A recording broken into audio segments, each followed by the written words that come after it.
igreja, nós trabalharemos com a palavra do Senhor agora. Então quero lhe convidar a abrir o texto de Tiago, capítulo 1. Hoje nossas crianças de 8 a 10 permanecem conosco no templo e saem apenas as crianças de 5 a 7 anos. Tiago, capítulo 1, dos versículos 1 a 8. Se você quiser acompanhar, na página de rosto do nosso boletim, está o resumo da nossa meditação. Tenho de passar por aflições, por provações. Então, nosso boletim funcionará como foi no domingo passado, como uma espécie de handout para acompanhamento, para lhe ajudar.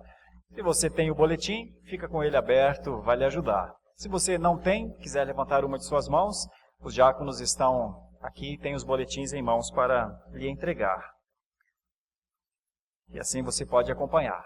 Alguém não tem o boletim? Gostaria? Levante a mão, por gentileza. Permaneça com a mão erguida. Assim eles entregam de maneira bem rápida para você. Obrigado pelos nossos irmãos que nos dão esse suporte. Tiago, capítulo 1, dos versículos 1 até o versículo 8. Vou ler o texto. Tiago, servo de Deus e do Senhor Jesus Cristo, às 12 tribos que se encontram na dispersão, saudações.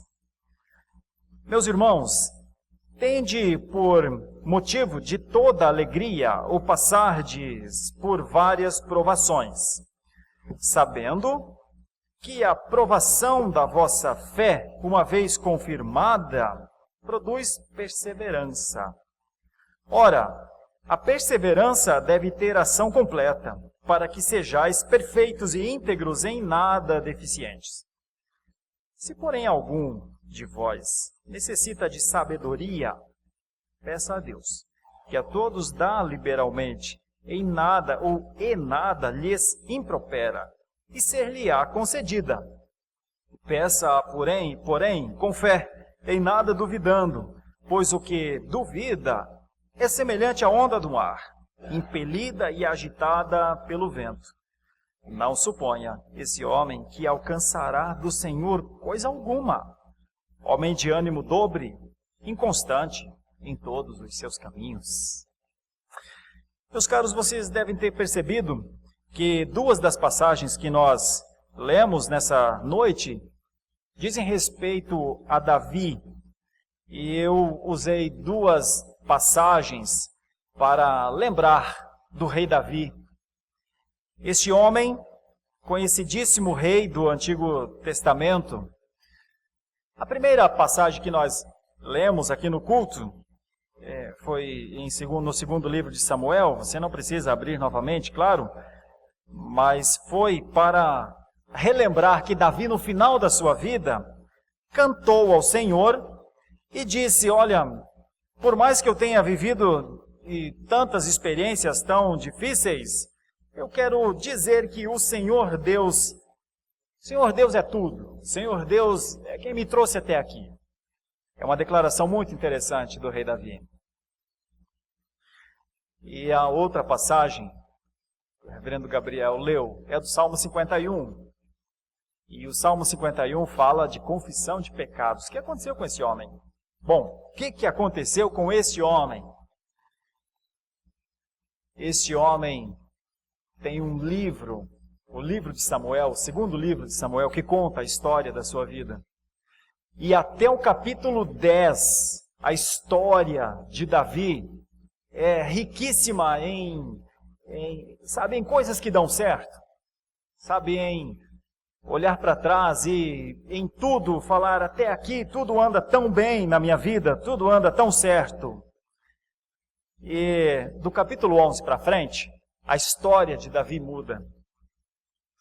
Olha, é tão sério que ele começa a se envolver em crimes.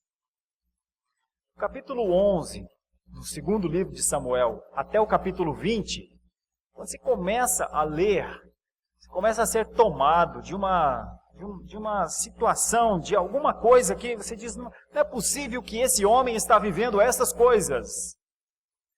Até o capítulo 10, tudo anda tão bem. as conquistas de Davi em prol do reino. Até o capítulo 10 tem o compromisso divino com Davi quanto ao reino. Até o capítulo 10 tem a consolidação do reino por Davi. História bonita. A arca é trazida a Jerusalém. Tudo faz sentido. Andar com Deus é uma maravilha. Esse homem que foi coroado para ser o rei de Israel vivia a beleza da vida. Mas do capítulo 10 para o capítulo 11, Davi começa a viver o que literalmente nós poderíamos chamar de um inferno. E onde é que começa essa história toda? Começa naquele momento em que está escrito, no tempo em que os reis iam à guerra, Davi não foi. E do alto dos seus aposentos, ele olhou para uma donzela aos seus olhos, né? Mas uma mulher comprometida. E então, a partir daí, deste adultério de Davi, do assassinato que ele comete contra o marido dela, nós temos um verdadeiro escândalo familiar na vida de Davi. E quase tudo o que acontece dos capítulos 11 ao capítulo 20 está relacionado a isso. As coisas que Davi gerou a partir daquele terrível pecado. E o que foi aquilo, né? Aquilo foi um avanço acima daquilo que ele poderia fazer. E ele colheu absurdos na sua casa por causa daquilo. Ele colheu o incesto dos seus filhos, de Aminon com Tamar. Ele foi obrigado a acompanhar a morte de um dos seus filhos, assassinado por seu irmão. Quando Absalão assassina Aminon, ele foi obrigado a ver Absalão se revoltar contra ele mesmo. E essa é uma das passagens, você não precisa abrir no texto, mas é de um lamento ler quando alguém chega e diz para Davi, Davi, o coração de Israel já está com Absalão. Ele ganhou o coração do teu povo, Davi. O teu povo, Davi, segue Absalão. E então ele olha para esse mensageiro e diz, vamos embora. E eles dizem, mas nós estamos aqui para lhe ajudar, rei. O que o Senhor quiser de nós, nós estamos contigo. Ele diz, vamos embora. E essa passagem é tão triste que conforme ele vai saindo de Jerusalém, o povo ainda vai com ele dizendo, rei, é isso mesmo? Ele diz, é isso mesmo. E então diz o texto que ele sobe as colinas de pés descalços. Diz o texto que todos os que sobem com ele, era mais ou menos alguma coisa em torno de 600 homens, sobem chorando. Homens, mulheres, crianças, sobem chorando as colinas. Eles vão olhando Jerusalém, que fica chorando. E então, conforme eles sobem chorando, a Bíblia diz que Davi também chora e lamenta. Todos sobem chorando.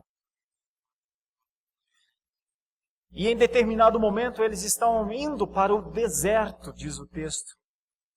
E então um homem chega e começa a dizer, filho de um cão, desprezível tu és, Davi. E os seus amigos querem parar essa situação, querem parar essa humilhação. Já chega. Esse homem está sendo expulso da sua casa, do seu reino. O seu filho tomou o seu reino. É humilhação demais, é provação demais. E então esse homem acompanha Davi gritando de lado. E aqueles que estão com Davi querem parar. Ele diz, não precisa, não precisa. Se este homem faz o que faz, certamente é porque Deus permite que ele faça isso. Certamente quem o levantou para falar isso de mim foi o Senhor Deus. Bom, eu estou contando a história de Davi como pano de fundo para lhes ajudar a perceber o que é aprovação na vida de alguém. Eu poderia usar outros exemplos, mas eu quis usar Davi mais Eu poderia usar o exemplo de Abraão, aquele homem que foi provado de tal maneira que Deus disse, me dá o teu filho. E ele deu. Eu poderia usar outras formas. Pedro, quando Jesus disse, anda sobre as águas, e ele andou. Eu poderia usar exemplos como a pergunta de Isaac a Abraão, pai, a gente vai sacrificar no monte, né? Mas eu não estou vendo o sacrifício, pai. E ele diz, Deus proverá. Eu poderia usar a pergunta de Pedro, és tu mesmo, Senhor? Porque se fores tu, me chama para andar sobre estas águas. E ele diz, pois anda. Poderia usar, talvez, a voz de Filipe, enquanto Jesus diz, eu sou o caminho, a verdade e a vida. Ninguém vem ao Pai senão por mim. Mas Filipe diz, ir ao Pai senão por ti, nós não sabemos nem onde o Senhor vai. Como é que a gente vai saber esse caminho? A vida do homem pode ter muitas dúvidas, pode ter muitas provações. Poderia usar uma infinidade de outras passagens de homens e mulheres que ficaram entre a expressão da fé e a dúvida do coração. Se eu e você fôssemos demandados nessa noite a utilizar a fé que nós temos, quanto de fé nós temos? Pois bem, então vamos ao texto de Tiago 1, dos versículos 1 a 8, para pensar. Tenho de passar por provações? Quais são os benefícios das provações? Para que servem as provações? Santo Deus, por que provação? Por que provação? Então fiquemos com essa pergunta e tentemos pensar no texto bíblico. Minha linha de trabalho aqui com o texto nessa noite é procurar explicar essa passagem na metodologia de a Bíblia explica a Bíblia. E logo depois procurar aplicar essa passagem às nossas vidas. Então comecemos. Se você quiser acompanhar pelo boletim, eu divido isso em 3 fases. A primeira fase, ou a primeira ênfase, eu chamo de o filho se alegra no pai. E eu estou usando o primeiro versículo, Tiago, servo de Deus e do Senhor Jesus Cristo, as 12 tribos que se encontram na dispersão, saudações. Esse primeiro versículo tem uma ênfase. Tiago, que é ele, está falando dele mesmo, mas a palavra servo de Deus tem uma conotação muito especial que está aí na passagem, no boletim. Eu digo assim, nessa passagem, Tiago saúda as 12 tribos de Judá que se encontram na dispersão. Chama-se de servo, que significa alguém adquirido, comprado, que pertence a um dono. Com isso, demonstra humildade e testemunho da sua fé em seu, que nós entendemos por meio-irmão, né? Jesus Cristo, como o seu Salvador. Então, o que aprendemos das atitudes iniciais de Tiago, no versículo 1? E eu proponho essa ideia. Aprendemos que ele se alegra por ser um filho adotado. Ele se alegra porque a sua defesa é muito clara e não é só ele. Ele se alegra, você não precisa abrir os textos que eu vou te falar, mas eu poderia citar 5 ou 6 aqui. Atos 12, Tito 1, Romanos 1, Lucas 22, 1 de Pedro 1, em todos esses locais, esses homens dizem, eu Pedro, eu Paulo, eu tal, e sempre eles se colocam como servos, enviados, apóstolos, comissionados, a alegria da filiação.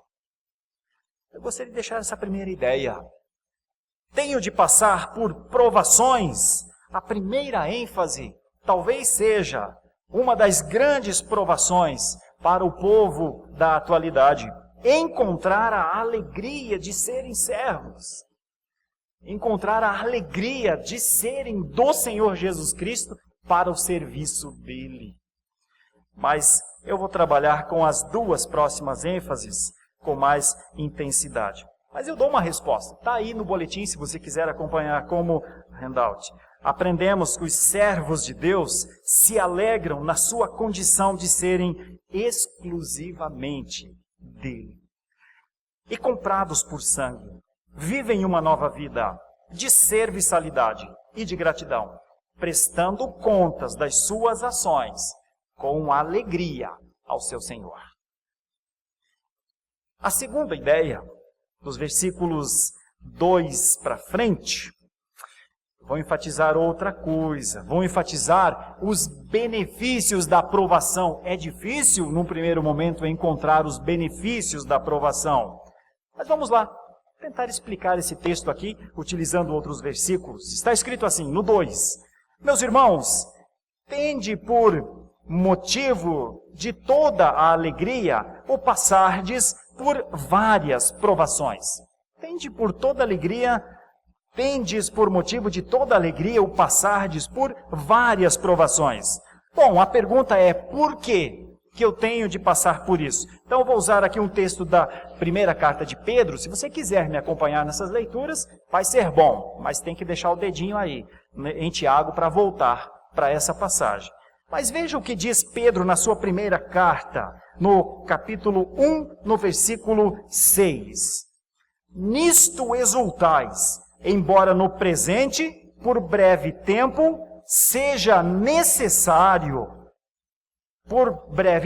se necessário, sejais contristados por várias provações, para que o valor da vossa fé, uma vez confirmado, muito mais precioso do que o ouro perecível, mesmo apurado por fogo, redunde em louvor, glória e honra na revelação de Jesus Cristo. Olha, uma das coisas que eu sei que não está muito na moda, o que eu vou dizer agora, mas um dos motivos de nos alegrarmos nas provações é que, conforme diz aqui, o valor da fé confirmado, porque que fé é a nossa? Qual é a nossa fé?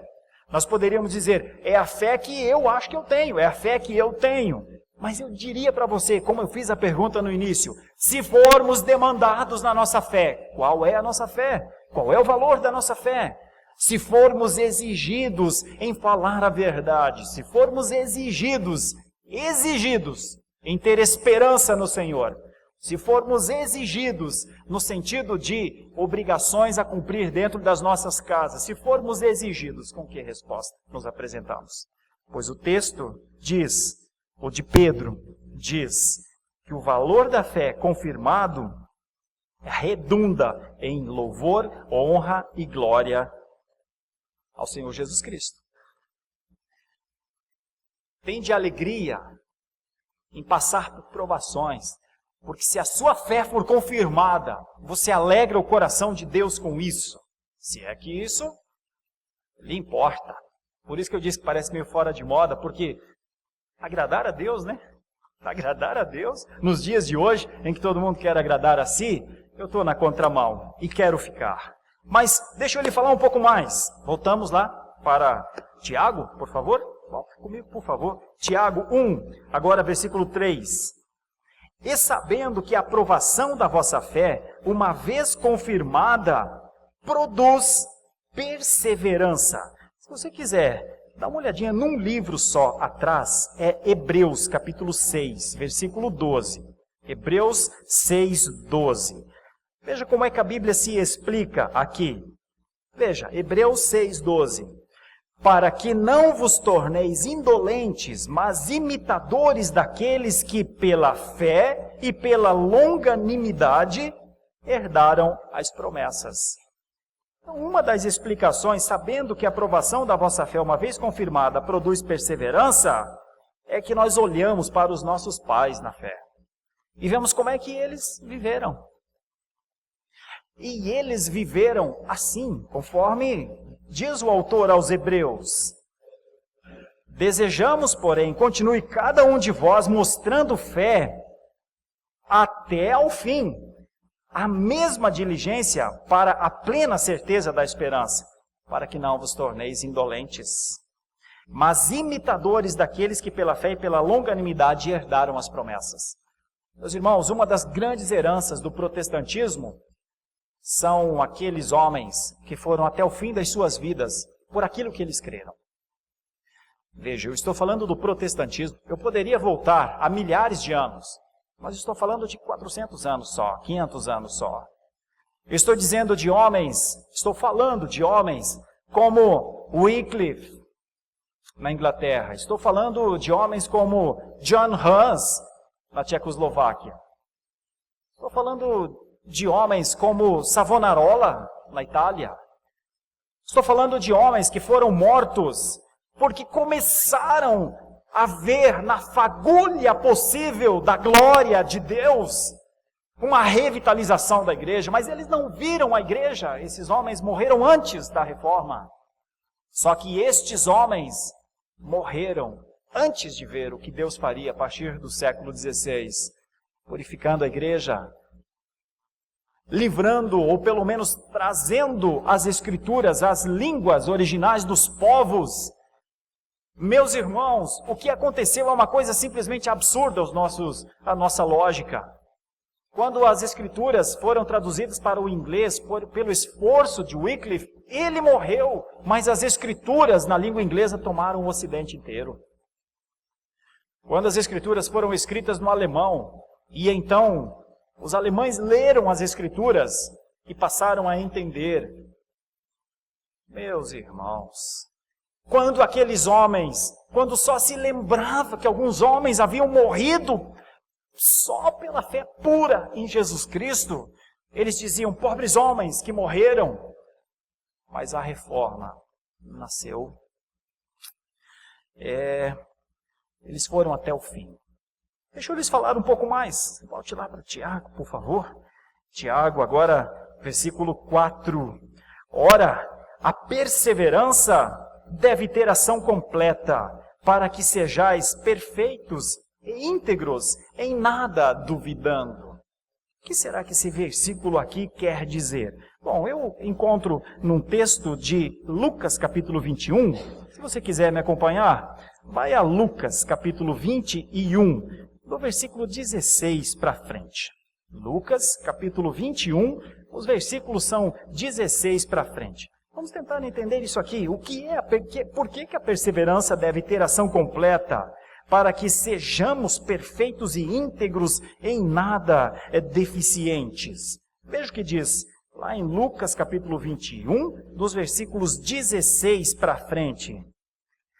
E sereis entregues até por vossos pais, irmãos, parentes e amigos, e matarão alguns dentre vós. De todos sereis odiados por causa do meu nome. Contudo, não se perderá um só fio de cabelo da vossa cabeça. É na vossa perseverança que ganhareis as vossas almas. Você sabe aonde que está a sua vitória? Sabe aonde que a sua alma, o local, o momento na história em que a sua alma será declarada como ganha? Na sua perseverança. Quando você tiver perseverado até aquele momento. E então, no momento em que se apartará, esses aqui, aqueles lá. Foi a sua perseverança que lhe levou até lá. O valor da perseverança, o valor de ir em frente, o valor de não desistir, o valor de não se distrair, é esse. É que lá na frente, veja o que diz o texto de Tiago. Ora, a perseverança deve ter ação completa, para que sejais perfeitos e íntegros, em nada deficientes. E o Evangelho diz, é porque quando chegar a hora da tua alma ser colhida, você será encontrado no local da tua perseverança. Não é no local da tua deserção, é no local da tua perseverança. É assim que a Bíblia se explica, para valorizar-se a si mesma. Veja mais, eu estou em Tiago, se você quiser me acompanha lá, volta com o dedinho para lá, porque eu tenho mais coisas aqui. Veja o versículo 5, Se, porém, algum de vós necessita de sabedoria, peça a Deus, que a todos dá liberalmente, em nada lhes impropera, e ser-lhe-á concedida. Olha, isso aqui não é uma coisa fácil de entender, assim, claramente fácil de entender. Nós sabemos até a primeira parte. Eu, pelo menos. Se algum de vós necessita de sabedoria, eu diria, claro. Talvez você dissesse isso também. Sim, eu também, né? Pois bem, a Bíblia diz então, peça a Deus, que Ele dá. E aí bate a dúvida, mas dá mesmo? Mas será que dá mesmo? Não é? Vamos para um texto de Provérbios, capítulo 2, versículo 3. Abre comigo. Provérbios é logo depois do livro de Salmos. Provérbio, capítulo 2, comecinho de Provérbios, capítulo 2, é quando começa-se a falar de sabedoria. E no capítulo 2 e no capítulo, dali para frente, talvez poderia começar até no versículo 1. Vamos ler um pouco sobre sabedoria. Filho meu, se aceitares as minhas palavras e esconderes contigo os meus mandamentos, para fazeres atento à sabedoria o teu ouvido, e para inclinares o teu coração ao entendimento, e se clamares por inteligência e por entendimento alçares a tua voz, se buscares a sabedoria como a prata e como a tesouros escondidos a procurares, então entenderás o temor do Senhor e acharás o conhecimento de Deus. Veja o 6. Porque o Senhor dá a sabedoria. Da sua boca vem a inteligência e o entendimento. Veja o 7, eu vou parar no 7, mas poderia ir para frente. Ele reserva a verdadeira sabedoria. Se você estiver lendo, você já sabe o que é que o texto vai dizer para frente. Ele reserva a verdadeira sabedoria. Então, por isso o texto diz, precisa de sabedoria? Pede, porque ele tem a reserva da sabedoria. Bom, eu continuo em Tiago. Veja lá no versículo 6, Tiago 1,6. Eu já estou indo para essa parte aqui e já vou para a aplicação logo depois. Estou procurando explicar como é que funciona, como é que a Bíblia explica essa passagem que é tão densa. Veja só, vem uma parte mais complicada ainda. Diz assim, que tem que pedir com fé, no 6. Peça, porém, com fé, em nada duvidando, pois o que duvida é semelhante à onda do mar, impelida e agitada pelo vento. Você não precisa abrir o texto que eu vou lhe falar, porque ele é um pouquinho longo, ele está na carta de Paulo aos Efésios. Só que quando Paulo escreve aos Efésios sobre ânimo dobre, sobre vai e volta, sobre um passinho para frente, 2 para o lado, ele usa uma frase. E é uma frase difícil. Nós não gostamos de ouvir essa frase. A frase de Paulo aos Efésios é: menino. Menino faz isso. Nós não gostamos de ouvir essa frase. Nós gostamos de ser considerados adultos, sérios, comprometidos, que pagam as suas contas, que educam seus filhos. Nós gostamos de sermos considerados assim, todos nós. Nós não gostamos de, em hipótese alguma, que alguém nos diz, isso aí é meninice, hein? Ninguém de nós gosta. Mas foi assim que Paulo tratou os Efésios, para ajudá-los a crescerem. E sabe o que é que Paulo esperava deles? Perseverança, seriedade e continuidade. Então aqui está uma ideia muito importante. A ideia que a fé, inclusive, precisa ser exercida continuamente. As nossas orações têm de ser contínuas. A nossa maneira de exercer a fé tem que ser contínua. E que todos os passos de lado, ou às vezes para trás, sempre estão sob a observação do Senhor. Então Paulo está trabalhando isso lá em Efésios, na carta aos Efésios, e aqui Tiago também está falando isso, pedindo que nós não nos assemelhemos à onda do mar, que agitada pelo vento vai para cá e para lá. Então, os versículos 7 e 8 são os mais duros. Não supõe esse homem que alcançará do Senhor coisa alguma. E aí fica muito complicado, porque logo nós temos tantas coisas a alcançar. Temos tantas coisas, nossas orações, nossos pedidos. E aí vem a palavra, olha, tem uma categoria, tem uma classe, tem um grupo de pessoas que age de um jeito que não vai alcançar. Então isso é sério, isso é preocupante.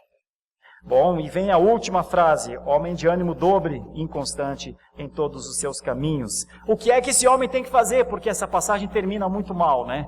Começou tudo tão bem, muito feliz, se alegrando na sua filiação com Deus e terminou muito mal. Deixa eu usar a Bíblia explicando a Bíblia para lhe ajudar a entender. Só algumas páginas para frente. Tiago capítulo 4, versículo 8. Como é que se resolve essa situação? Como é que os inconstantes podem resolver suas situações? Como é que as Escrituras nos ajudam a entender isso? Tiago capítulo 4, versículo 8. Chegai-vos a Deus, e Ele se chegará a vós outros. Purificai as mãos, pecadores, e vós que sois de ânimo dobre, limpai o coração. Eu acho isso fantástico. Quer dizer assim, sabe qual é o problema do seu ânimo dobre? Seu coração, filho. Mas não é não, reverendo, não é não. É só porque a carne é fraca, porque todo mundo erra, porque todo mundo... Na relação com Deus, o problema é o coração. A não ser que eu não possa usar este versículo para explicar. Mas talvez eu pudesse explicar esse versículo ainda mais. O texto não é só limpar o coração, meus irmãos. É algo muito mais difícil, porque talvez você poderia falar assim, então, Senhor, limpa o meu coração, eu vou cantar uma canção. E ao cantar essa canção, Deus vai limpar o meu coração. É muito mais complicado do que o que eu estou falando. Eu poderia parar por aqui, dizer, irmãos, a Bíblia diz que aqueles e aquelas que vivem uma inconstância de fé precisam limpar o coração. Os limpos de coração são os bem-aventurados. Não é essa uma das bem-aventuranças? Bem-aventurados os limpos de coração. Então vamos limpar o coração, meus irmãos. Vamos fazer um momento aqui chamado limpeza do coração. E então, estaremos mais alvos do que a neve. Não é assim? Não seria uma coisa bem legal? Mas deixa eu lhe mostrar uma coisa extremamente mais difícil. É um versículo só a mais. Veja o 9. Veja o versículo 9. Veja o versículo 9. Afligi-vos, lamentai e chorai. Converta-se o vosso riso em pranto e a vossa alegria em tristeza. Humilhai-vos na presença do Senhor, e Ele vos exaltará. Então, não parece ser uma coisa assim do tipo, vou fazer uma sessão aqui, limpeza do coração. Acho que não é não. Isso é um tipo de senso, isso é um tipo de dor, isso é um tipo de compreensão da malignidade que habita em nós. Isso é um tipo de compreensão do que é ser um ser vivente, que na sua prática, no seu coração, está a malignidade para fazer mal ao seu Senhor, que tanto lhe fez bem. E então, quando se compreende, Senhor, eu vou levantar mais uma vez, mais um dia, para novamente ofender a sua glória, mais uma vez, me descuidar da leitura das Escrituras, das orações, dos compromissos que eu tenho com a minha família, dos compromissos que eu tenho com a sociedade, dos compromissos que eu tenho comigo mesmo, que começa com talvez a higiene pessoal. E que começa com a preocupação com o que eu vou comer, com o que eu vou beber, o que eu vou pensar, o que eu vou falar. Não é um momento para dizer assim, vou fazer desse momento um momento de cura e de libertação. Isso fazem certamente aqueles muito distantes do entendimento de quem é o Senhor, da sua santidade, do seu poder, das suas exigências. Daquele que reina absoluta sobre cada centímetro da existência. Daquele que controla com as suas leis a existência e mora no coração do que se arrepende. Então não é um momento assim para, uau, aconteceu. Santo Deus. Há quantos anos-luz estão distantes do Senhor estes? Não é assim que Tiago trata a questão. Tiago trata de outra forma. E como é que Tiago trata então? E eu procuro aqui no boletim explicar isso, e eu concluo com essa linha. Veja aí, se você tiver o boletim na tua mão, dá uma olhadinha. Eu trabalho então com a segunda e com a terceira ênfase. A segunda ênfase é que as provações têm benefícios, sim. Tiago afirma que devemos nos alegrar nas provações. Eu faço a pergunta, aqui no boletim, e eu mesmo respondo, sim, com a sabedoria de Deus. Com a sabedoria humana, ninguém se alegra em provação nenhuma. Mas com a sabedoria de Deus. Por isso é necessário pedir esta sabedoria. Tiago viu o sofrimento do povo, como um dia Jesus viu o povo, como ovelhas aflitas que não tinham um pastor. Quem está unido à sabedoria de Cristo é sábio para entender porque pensa com a mente de Cristo. Os seus pensamentos não são livres para além dos pensamentos de Cristo. Com este entendimento, as provações são um modo de amadurecer em Cristo. E isso é motivo de alegria, porque quando o pensamento de Cristo permanece na consciência de alguém, tal pessoa pensa, ou tal pessoa, no caso, pensa de maneira adequada. Mas qual o propósito para a alegria nas provações? Que está lá no versículo 3 e 4, então, que nós vimos. O propósito é a capacidade de perseverar. Lembra que eu te falei? Você será encontrado na sua perseverança. Sua alma será alcançada e colhida.